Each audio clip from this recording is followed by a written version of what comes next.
Hello, young artist. Hello. We are now focusing on the colder air, the winter months. And one of the things that I like to do when it gets cold is I like to have a cup of hot tea or cocoa.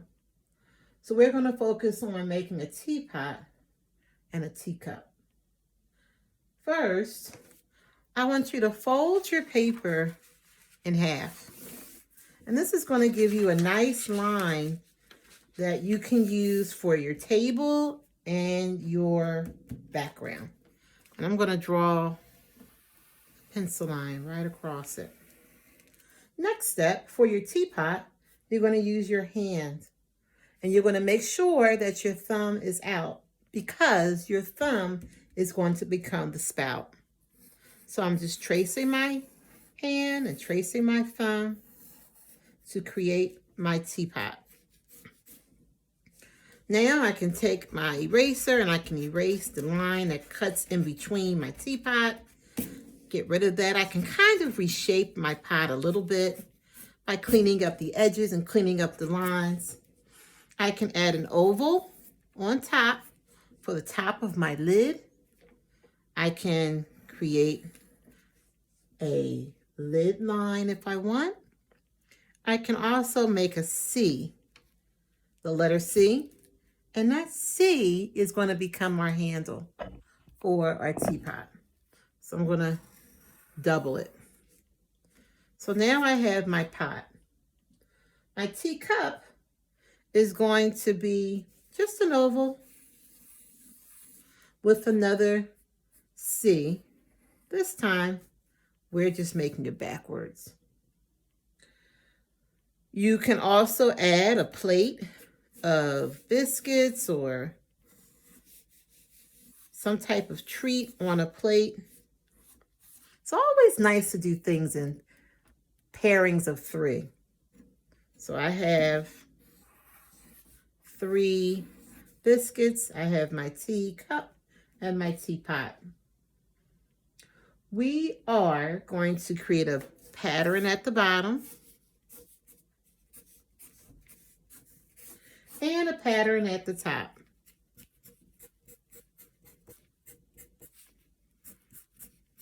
You can really create any pattern you want, zigzag lines,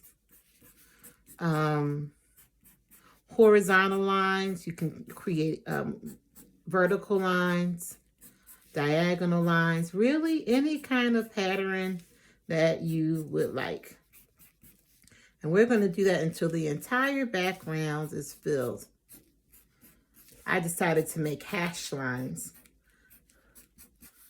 to fill in my space. Trying to carefully think about the pattern that I'm choosing. Trying to make all the lines the same shape or the same size, not making them too big and not making them too small. Okay, now that I have my composition drawn, I'm going to trace over everything with a nice bold orange. So I'm going to move these extra sheets of paper. I'm going to trace every line that I've created, even my teapot, with a nice bold orange. All these hash marks I'm going to retrace.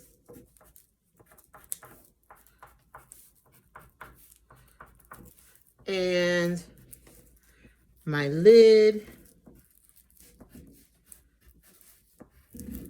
I'm going to actually add a pattern inside of my tea kettle just to give more interest, just to create more interest.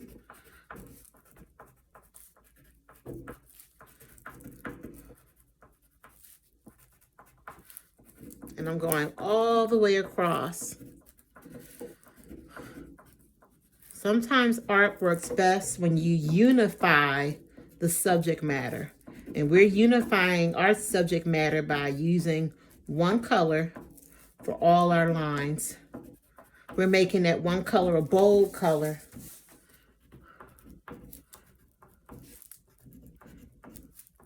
I'm just using crayon.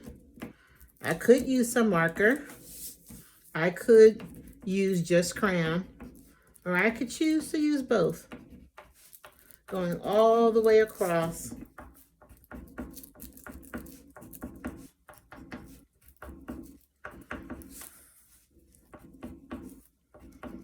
And now I'm done with the background wall, and this part here is like my tablecloth. So again, just broke my crayon. Oh well, crayons are tools. So I'm tracing, and I'm even going to trace my biscuits with that bold orange. Next, you want to select your colors, and I'm going to suggest that you pick like 1, 2, maybe just like 3 colors, and color in your composition with those 3 colors. Now that I have traced everything with my unifying color of orange, I'm going to go back in and fill in those areas with my 3 color choices of purple, yellow, and green. Those are the colors that I chose.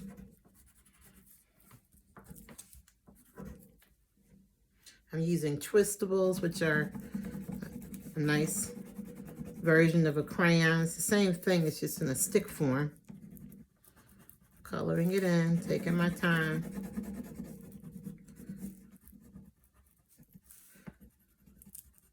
And I want to color in these little, I don't know what I want to call these. Are these little tea biscuits? Are they little treats like a pastry? But I'm coloring them in yellow. I'm going to color in my plate green to kind of match my teapot.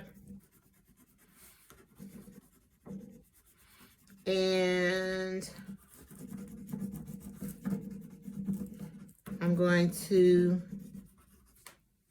color in my teacup. I think I'm going to make it, my teacup, I think I'm going to make it yellow. Color in my handle. And an artist always signs their name. Have fun.